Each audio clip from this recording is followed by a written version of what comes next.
वालेकुम। आप सब कैसे हैं? उम्मीद है सब अपने घरों में खुश शादो आबाद होंगे।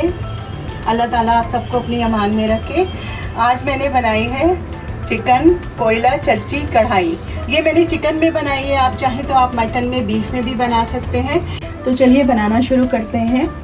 कोयला चिकन चरसी कढ़ाई, ये पेशावर की बहुत मशहूर कढ़ाई है। आप इसे बनाइएगा तो आप इसे मटन में भी बना सकते हैं, बीफ में भी। बस उसके लिए आपको ये करना होगा कि उनको या मटन है या बीफ है, उसमें लहसुन अदरक नमक डालकर आपको बॉईल करना होगा। बॉईल आप इतना करेंगे कि आप उसको 80% गला लेंगे। ये चिकन है क्योंकि ये तो बहुत जल्दी गल जाती है। ये मेरे पास 1 किलो चिकन है और ये मेरे पास 1.5 पाव टमाटर हैं और ये मेरे पास 1.5 चमचा भर के, ये वाला चमचा 1.5 चमचा जो है लहसुन है, अदरक है। अदरक अलग से भी 1.5 चमचा है। काली मिर्चें हम अपने टेस्ट के हिसाब से डालेंगे, नमक भी अपने टेस्ट के हिसाब से डालेंगे। और ये कुछ हरी मिर्चें हैं। गार्निशिंग के लिए मुझे कुछ अदरक और कुछ हरा धनिया चाहिए होगा। बाकी ये कि कुकिंग ऑयल है। चलिए तो हम बनाना शुरू करते हैं। क्योंकि हमें इसमें कोयले का स्मोक करना है, इसका फ्लेवर देना है, तो मैंने दूसरे चूल्हे पर एक कोयला पहले से ही जलाने के लिए रख दिया है। फ्लेम मैंने फुल खोला हुआ है कढ़ाई गरम करने के लिए और मैं इसमें कुकिंग ऑयल डालूंगी। इसको क्योंकि चिकन को हमने पहले फ्राई करना है तो कुकिंग ऑयल इसमें ज़्यादा डलेगा, लेकिन बाद में मैं कुकिंग ऑयल निकाल लूँगी।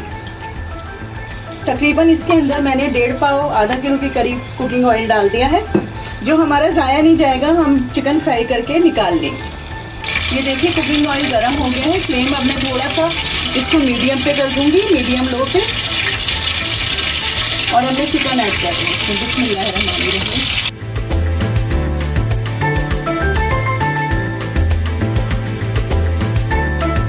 और इसके साथ ही मैं इसके अंदर नमक भी ऐड कर दूँगी। नमक आप अपने टेस्ट के हिसाब से डालिएगा, जितना आपको पसंद हो। मैं 1 टेबल स्पून तकरीबन भर के डाल। ये आपको अभी लग रहा होगा कि इसमें बहुत सारा ऑयल है, सिर्फ हम चिकन फ्राई करने के लिए डाल रहे हैं। अब मैं फ्लेम को थोड़ा तेज कर दूँगी, बस इसे मैं फ्राई करूँगी। देखिए ये फ्राई हो रही है, इसको ज़रा सा हम कलर दे करेंगे। जब हल्का सा गोल्ड कलर आ जाएगा ना तो मैं बाकी इसमें से घी निकाल लूँगी। ये देखिए ये हमारी चिकन फ्राई होना शुरू हो गई है, लेकिन हम जब तक इसे फ्राई करेंगे कि इसका गोल्डन कलर आ जाए लाइट सा। फिर मैं जो बकाया ऑयल है जिसकी मुझे ज़रूरत नहीं होगी मैं वो निकाल दूँगी। ये देखिए मैंने इसका कुकिंग ऑयल निकाल लिया है अलग से ये, और बाकी जितनी मुझे ज़रूरत थी मैंने छोड़ दिया है। अब इसके अंदर मैं डालूँगी लहसुन अदरक का पेस्ट।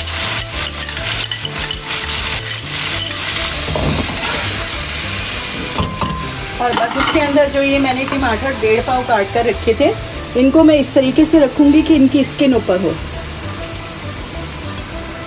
बस मैं इस तरह कर और इसका फ्लेम में जो है बिल्कुल लो मीडियम पे कर दूंगी और इसे ढक कर रखूँगी जब तक ये कि टमाटर गल जाएं और इनके छिलके ना निकल जाएं। चलें हम इसे चेक कर लेते हैं कि ये टमाटरों के छिलके उतरने काबिल हो गए या नहीं। ये देखिए कितनी आसानी से उतर रहे हैं। बस इस तरह करके मैं इनके सब के छिलके उतार लूँगी। ये देखिए तकरीबन मैंने सबके ही छिलके निकाल लिए हैं। अब हम इसे भूनना शुरू करेंगे। अब आंच को हम थोड़ा तेज़ कर लेंगे मीडियम हाई पे और इसे भूनना शुरू कर देंगे। और टमाटरों को हम मैश करते रहेंगे इस तरह। ये जिस तरह भूनता जाएगा वैसे वैसे जो खुद ब खुद ये टमाटर मैश हो जाएंगे। ये जिस तरह भूनता जाएगा उसी तरीके से टमाटर भी हमारे मैश होते रहेंगे। अब मैं इसमें फ्रेश कुटी हुई काली मिर्चें डाल देंगे। थोड़ी मोटी मोटी सी कुटी हुई है, आप अपने टेस्ट के हिसाब से डाल लीजिएगा जितनी आपको पसंद हो। मैं इसके अंदर 1 चमचा फुल भरकर मैंने डाला। और ये मेरे पास कुछ मिर्चें थी जो मैंने आपको दिखाई थी, तकरीबन 7 से 8, ये मैं इसमें ऐड कर दूँगी।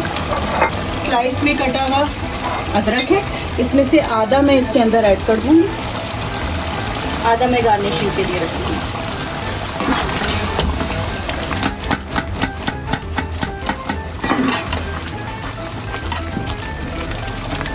कोशिश करें कि चलाते हुए अपने टमाटर को मैश करते जाएं। ये देखिए इसको हम भूनते जाएंगे, इसके टमाटर बिल्कुल मेल्ट हो गए ना। अब बस इसको मैं थोड़ा सा और भूनूंगी, आंच में तेज़ी रखूंगी हाई फ्लेम पे। अगर आप मटन की बना रहे हैं तो मटन को पहले आप लहसुन अदरक और थोड़ा सा नमक डालकर बॉईल कर लीजिएगा। उसको तकरीबन 80% आप जो है गला लीजिएगा। उसके बाद सेम इसी तरीके से बनाइएगा। आपकी कोयला कढ़ाई तैयार हो जाएगी, कोयला चरसी कढ़ाई तैयार हो जाएगी। इसमें मिर्चें ज़रा कम ही डालते हैं, इसमें काली मिर्च का ही फ्लेवर ज़्यादा आता है। ये देखिए, मैं इसमें थोड़ा सा धनिया भी ऐड कर देती हूँ बीच में ही। मुझे अच्छा लगता है बीच में इसके जब मिक्स होता है तो इसका फ्लेवर जो है आपके मसाले में भी आ जाता है। अब मैं चूल्हा बंद कर दूँगी और उसके बाद जो है मैं एक कटोरी, मेरे पास एक कटोरी है, मैं इसको बीच में रखूँगी इसकी। अगर आपके पास ना हो तो आप सिल्वर फॉइल की बना लीजिएगा। और मैं इसके अंदर ये मैंने कोयला जो दहकने के लिए रखा था, ये मैं इसके अंदर रख दूँगी। ठीक है। और ये मेरे पास देसी घी है, अगर आपके पास ना हो तो ज़रूरी नहीं है, कुकिंग ऑयल या मक्खन का भी दे सकते हैं स्मोक इसको। और मैं स्मोक कर दूँगी। चलिए अब हम खोल कर देख लेते हैं कि हमारा कोयले का स्मोक हो गया क्या नहीं। जहाँ पे ये कोयला कढ़ाई बनती है वो कोयलों पे बनाते हैं, लेकिन अमूमन हमारे घर में ये सहूलत नहीं होती है। लेकिन अगर आप बकरीद पे बना रहे हैं तो आप इसको बारबेक्यू जिस पे करते हैं उस पर भी कढ़ाई बना सकते हैं। तो चलिए मैं इसको डिश आउट करती हूँ और आपको दिखाती हूँ। अब हमारे ये देखिए चिकन कोयला चरसी कढ़ाई बनकर तैयार हो गई है। आप इसे एंजॉय कीजिएगा और रेसिपी को शुरू से लेकर आखिर तक फॉलो किया कीजिए ताकि कोई मिस्टेक ना हो जाए और आपकी रेसिपी बहुत मज़ेदार बने। अल्लाह हाफिज़। मुझे दुआओं में याद रखिएगा, अपना बहुत सा ख्याल रखिएगा।